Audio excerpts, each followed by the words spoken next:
I am Dr. Ramzi Barnouti, OAM, an Iraqi immigrant to Australia in 2005. I would like to acknowledge the traditional owners of the land and pay my respect to elders past and present. It was always and will remain an Aboriginal land. المواطنين الأصليين في أستراليا، نحترمكم جميعا كباركم ومرشديكم، ونؤمن أن هذه الأرض هي أرضكم، كانت سابقا وستبقى حاليا وستبقى لاحقا أرض الأبوريجينالز. شكرا جزيلا. I was a neurosurgeon in my country, my original country, and I had to leave after the 2003 war. I reached here 2005, but being dynamic, I couldn't stay without doing anything. After 6 months, I was a volunteer in the Australian Red Cross, New South Wales Red Cross. And I have done something good there. I did the pro bono medical program. At the end of that year, I was the volunteer of the year. I founded the Iraqi Australian Christian Association in 2007, was its president, and now again its president. This association is a social, educational, sport, and humanitarian association. Although its name, it doesn't have anything to do with religion or politics. By starting my volunteer work in the Red Cross, I have started my volunteer career till now. Since 2005 till now, today, I haven't had 1 cent for anything that I have done. It's all voluntary work. I am happy to do it because I have done voluntary work in Iraq. So it's a usual thing that I do. In 2016, I started the Health is Wealth socio-educational program for the Arabic-speaking community. And this is a very important step in our association because we advise anybody can come and join in that session, socio-educational. So we hear health advices from the doctors of the community directly, and we have some fun, some activity, so that all different groups from from anywhere, they can come, join, have fun, and hear educational, health educational points. This started 2016, and happily it's still going for the 6th year. Thanks to Club Marconi, who supported this activity and other activities. Now, once COVID started, maybe we were the first community that started the health education about COVID. What was it? What is it? At least what we knew that time. But just 2-3 years before we did the social activity, distancing was prevented by the health authorities. So we just sent a PDF file with all what we have to the community. Now, at that time, Nadia Bucci from MRC Western Sydney contacted us, and she was astonished that we have already began an activity and asked to join them to educate the community, wider community, which is a very good thing to do. So we didn't say no, we can't say no. But the one session, because I think we were managing well, continued for 4 sessions, all related to COVID and its relations, its hazard, about self-isolation, about the impact of social media. So there are so many things that we done in 4 Zooms with MRC Western Sydney. And happily, the Iraqi Health Professional Association joined in some of these activities. So we were wider, a bigger group to advise in 2020. In December, there was the distancing decreased, and December 2020,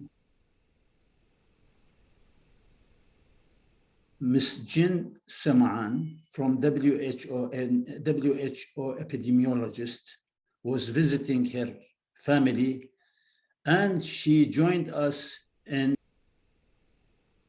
a session which we called at that time On the Road to COVID Vaccination, where there was no single vaccine in Australia at that time.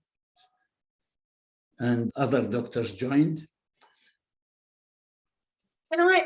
Being myself a doctor on pension and having in the Iraqi Australian Christian Association about 20 to 30 doctors as members of the association, with about 15 dentists, 15 pharmacists. So we are in the medical field. We started successfully our Health is Wealth program. But Dr. Sam Al-Suhaili was an active person who is now the president of the Iraqi Health Professional Association. He was very active in our success because he contacted the people, the doctors that I didn't know till that time. And that's how everybody or most of the people in the community joined in our activity, which is for the community. Doctors of the community talking to the community. We usually have about 150, sometimes more, at any session. Once we reached 300 people, there was no chair in Marconi that we didn't bring. But that's what happened.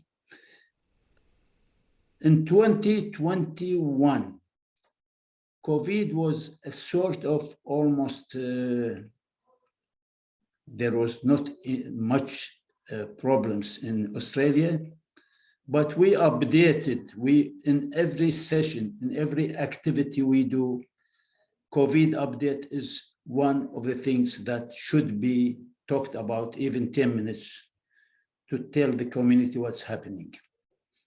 So in 2021, we started the updates, but the problem was when COVID pandemic entered Australia, and the vaccination was a sort of negotiable, if we can say, because people that are against, people are with.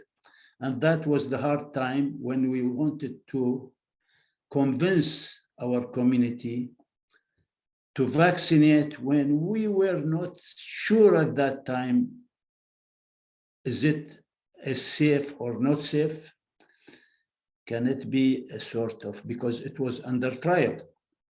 But with time, with following the health, WHO mainly, and the other special centers, we were convinced that vaccine is the only way to save people. Health is Wealth program proved itself since 2016, and the community, which were, at the end of the day, there were thousands of people that were in one session or more. These people admitted that this session or that this education in the language that I can understand better was one of the most useful health education they have heard. So when COVID started, we have already been known, the Health is Wealth program, as a decent, as explanatory, as a dependable program. So the people, usually the community, accepted our advices. By the way, in COVID, the committee, the Health is Wealth committee, worked hard because it's not myself. So we are happy that we joined the community, joined the other leaders of the community to save life. Nobody alone can do it. The communities together are doing it. And of course, we should thank the health authorities. Now, as a leader in my community, did I have challenges in leading the community and leading the Health is Wealth program? Definitely, there were challenges. But if you had much experience in life and you are supposed to be the father, the brother, and the friend of each community member, you can manage simple problems as the bigger brother. Otherwise, you are losing the community. Now, when there are general challenges, you just calm down the people so that they don't be over-excited or over-activated against that problem. So it's a sort of psychological advices. Otherwise, on personal basis, you can have people, of course, we are going to have people that join the community or maybe the committees, and then they leave because they don't like the way maybe I lead, which is normal. That's life. And I don't say I'm always the person that is doing the right thing. I'm trying to do the right thing as I see it, but I don't think I'm always the right person, I have taken the right decision. That's also. So I take leadership as a hobby. And I advise the community leaders, make your leadership a hobby, not a business. You will find many ways to serve the community. You will find amazing ways of doing it. And don't go into business while you are leading the community. Sometimes I'm asked, of course, I was few years away from the leadership of the community, usually of the association. Usually, whether I'm inside my association or outside the board, inside or outside the board, I always work as if I am the president. I give to the community, to the board, to the community, all the time they need. I help them in any point, number one. Number two, supposing I don't do anything for Ayaka, I started writing some memories, started 2 years ago, and I need a few years to continue. So I have much to do. I have much to do with the socialization. I had much to do. I have so much to do for traveling. I go usually every year abroad to see my daughter and my grands. So I have enough time. I will never stay alone without doing anything. I'm always having things, as long as you find a way to serve. My favorite moments are two kinds, two sides. One is the family, my direct family members, always happy in all their occasions, and that's important. The second one is for the community. We are talking about community. I'm really happy when I could bring 150 people every now and then to join together, to have fun together, to hear things that are useful together. And because I started an activity that can have these people happy, it rejoiced. The other day we did the Women Day in Club Winty, and we were 170 people. They rejoiced, and the main point in that activity was to give them time to re-socialize, because some of them did not see others in the last year. And we are doing something similar on 15th of May for Mother's Day. And the main point for that is a sort of psychological gathering them again to socialize and have some time, some fun, psychological activity, really. This, I sit there, I didn't move much, but the young people, so much fun, and they were happy. Everybody said, from now, we are coming to the next activity. This is a joyful time for me. I want to give an advice to the community leaders and to the people that will be community leaders.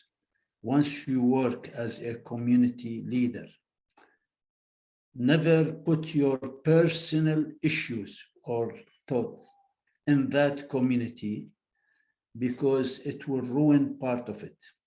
Just work in the community. Everybody is the same. Every day you are in good relation with everybody, even though in personal activity or in personal relations, you might be, let's say, loving, if we can say, loving some or hating some. That's between parentheses.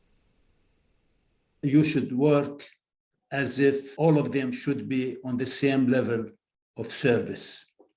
This is an important thing. Once you see a problem, try to solve it. First of all, try to forget it for a week or two, and then when things calm down, try to solve it.